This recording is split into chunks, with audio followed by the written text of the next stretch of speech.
Hey y'all. I am currently in my favorite place, Shelburne Community Movement. It's in Shelburne, Vermont. If you haven't heard of it, you should come check us out. We have lots of different classes. We've got yoga classes, we've got Pilates classes, classes for kids, classes for like build your bones, right? All sorts of things. Check us out. There's tons of stuff going on. I'm really excited about my new candlelight restorative class. We have these beautiful battery powered candles, lots more, but just one example there. It's gonna be a really great time. And I know, especially right now, with everything that's going on in the world, in the media, right? There's so much collective anxiety. And so it can be so helpful, whether it's a home practice or you come join us here at the studio. It's so helpful to really deepen and tune into your own personal practice right now. Just trying to allow that collective anxiety to really melt away. And even if it's for 5 minutes, for 10 minutes, for an hour, giving yourself that time and space is so important. Right now, there's all this talk, right, about prevention and protecting yourself and staying out of group spaces. And I do want to assure you, at the studio, we have taken lots of measures to try to make sure that everyone's safe and protected here. So we're cleaning extra. We have these awesome covers for our bolsters so that when we're done using them, they get washed every time. We've got sprays. We've got all sorts of good stuff, right? But outside of the things that that we can do, so washing our hands, not touching our faces, opening doors with elbows, doing the whole awkward elbow greet, whatever you do, right? We can take basic steps to prevent illness, but having anxiety on top of that is really not helping anybody. And there's so much of it right now, it can be hard to get away from, right? Anytime you turn the radio on, the TV on, it's just everywhere. My gosh. So, with that said, I want to talk a little bit about some of the immune boosting techniques that I'm doing that I find really helpful. One of those, I would say, top of the list is trying to control those stress levels, right? Because when we're really anxious and we're trying to do immune boosting techniques, these are two opposing ideas, two opposing things going on. Anxiety is gonna lower our immune system. It's gonna be really taxing on the body. And so when we're trying to do everything we can to boost our immunity, that's not what we want. We don't wanna be in this anxious, stressed mode. So I think preparedness is awesome. I come from a family of preppers, right? So being prepared is wonderful. Having a plan, fantastic. Then, once you've got your plan, once you've got your preparations made, release the rest of it, right? You've done what you can do. So here are some of the immunity boosting things that I do. Number one, meditation. When I'm feeling run down, when I've had a long day, right? I think that's the number one thing that you can do. And that's just finding a quiet spot, even if it's 5 or 10 minutes. It can make such a huge difference. The other thing that I'm doing that is more, you can really tell I'm a dietitian with this one. I'm eating really well, right? So 3 meals a day, trying to eat as healthy and well as I can. And I'm taking my Ayurvedic philosophy and my Western science and bringing them together here. So with Ayurveda, we know that it's kapha season right now. Kapha season means that everything's really wet, really heavy. And here in Vermont, the snow is melting, right? The ground's starting to get nice and muddy. We're having some warmer days, which is really awesome. But it's creating that perfect ground for respiratory, right? Wet, heavy, congested. And so with Ayurveda, we balance opposites.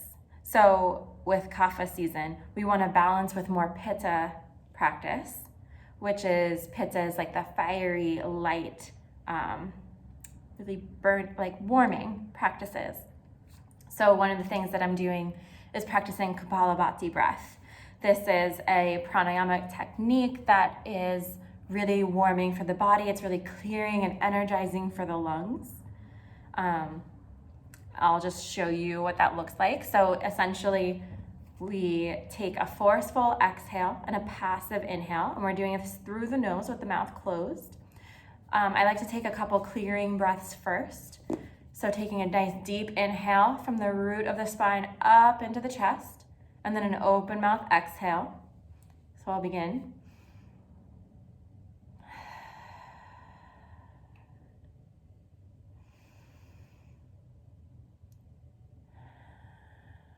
Then inhaling halfway and creating that pumping motion with the forceful exhale.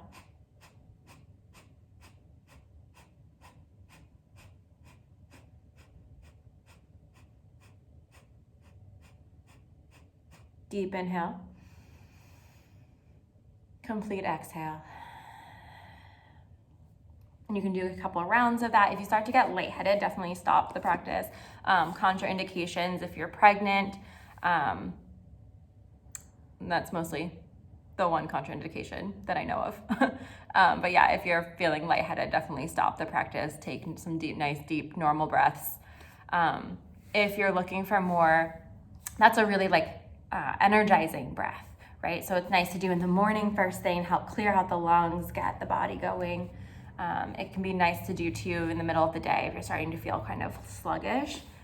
The other thing that I would say is if you're trying to work on anxiety levels, especially right now, and feeling more grounded, I would work on expanding the breath, right? Taking some nice long breaths, counting to 4 on the inhale, and then evening out the breath by counting to 4 on the exhale.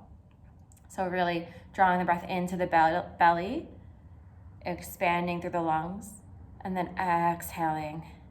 And so the more we can do this kind of pranayama techniques, I love this because it's really getting into the lungs, clearing out any stagnation here. And it's also stimulating the parasympathetic nervous system when we can take those nice long breaths. If you can take a little constriction to the back of the throat for an ujjayi breath, that's the ocean sounding breath, right?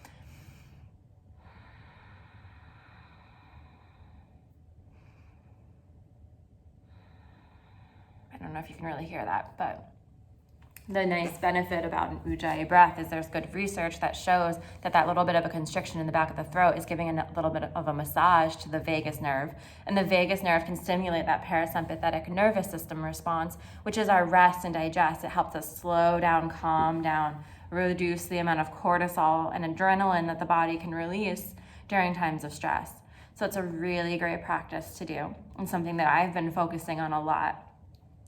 The other thing that I've been doing, again, from a more dietitian-y perspective, is trying to eat more. I've been eating a lot of soup and a lot of root veggies. So a lot of warming spices in the soups as well. I've been including a lot of turmeric. I've been adding turmeric to almost everything that I've been eating, just because it's a really great anti-inflammatory.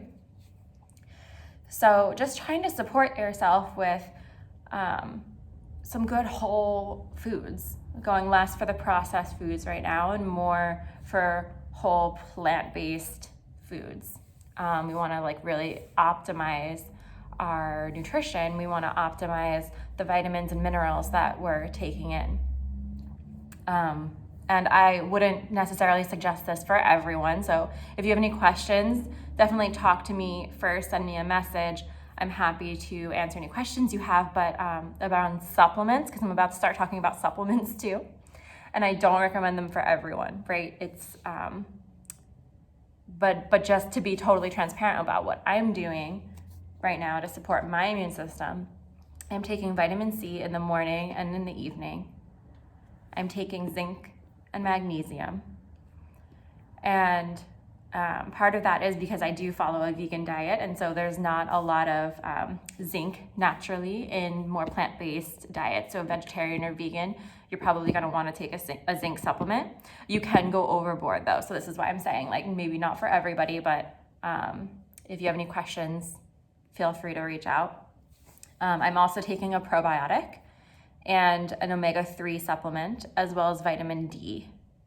I think it's really crucial for anyone to take a vitamin D supplement, whether or not you whether or not you follow a vegetarian or vegan diet. none of us really in America and the US get enough vitamin D. I would say especially if you're living in the north, so whether northeast, northwest, middle America, wherever you are, you're probably going to need a vitamin D supplement, especially through the winter months between where I am right now in Vermont. I really would need a vitamin D supplement starting from September all the way through May. And then if I'm out in the sun in the summer, you might not need as much. I still personally need to wear sunscreen at all times. Pale life. So because I'm wearing sunscreen at all times, I'm not going to be getting vitamin C from the sunshine, unfortunately. So I'm still going to be taking that vitamin D through the summer as well. But vitamin D is crucial to supporting the immune system, to supporting bone building, so many processes in the body. So I think really the most important thing is to focus on eating a whole foods diet. And then I would say secondarily, if you're looking for supplements, definitely feel free to reach out to me. The other thing I'm taking is an echinacea and elderberry extract. And that's just specifically for this time of year. Flu season, coronavirus season, all of that stuff. So just a little extra immune support for myself right now. Really focusing in on taking care of myself, and I hope that you are too. The other thing that is crucial for immunity, but is so hard for so many of us, is to get a good night's sleep. And that's like 7 to 8 hours minimum of sleep every night.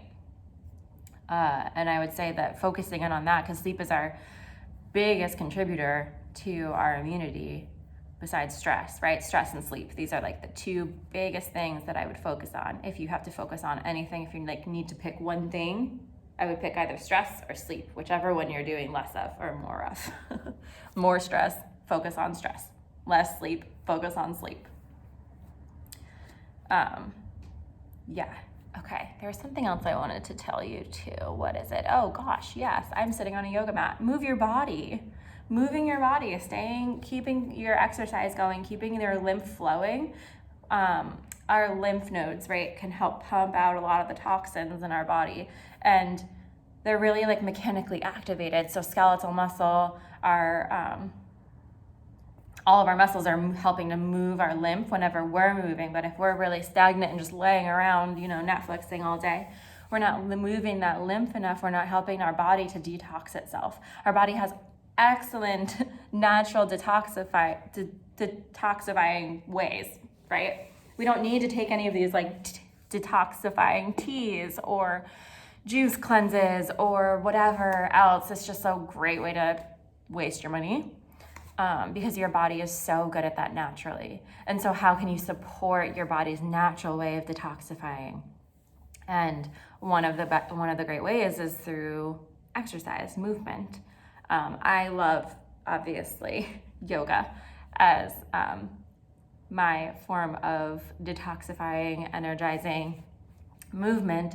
And that's because yoga can look so many different ways, right? Some days it can be really pitta, really fiery, really active, make you sweat, really you can get a great workout, I guess, with yoga.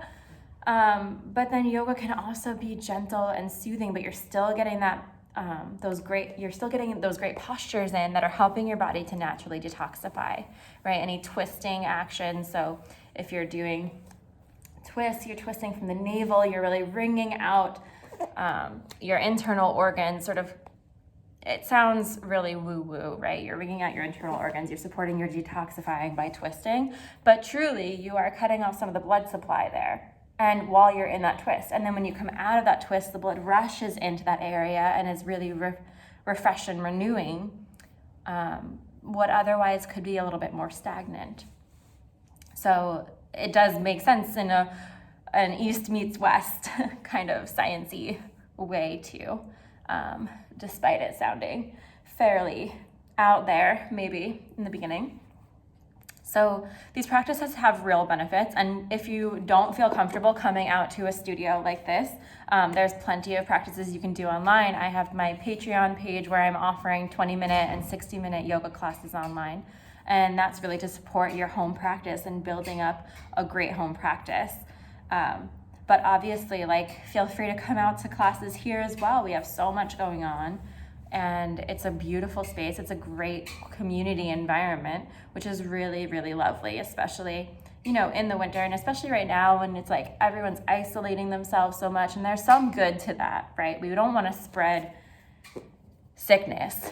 But if you're not sick, and we're not sick, right? Come join in together. We're doing all the practices that can help keep us from getting sick, that help keep us safe. And that's really all you can do. So you gotta take it moment by moment, right? Don't buy into the panic. Don't buy into the hysteria. Have some extra food at the house, but it's not because the world's ending. It's just because it's generally a good idea to have some backup stores of food in case you get sick or in case you're tired, you don't want to go to a crowded grocery store, like whatever. Have some good backup. No stress. No big deal. We'll get through it. Bye.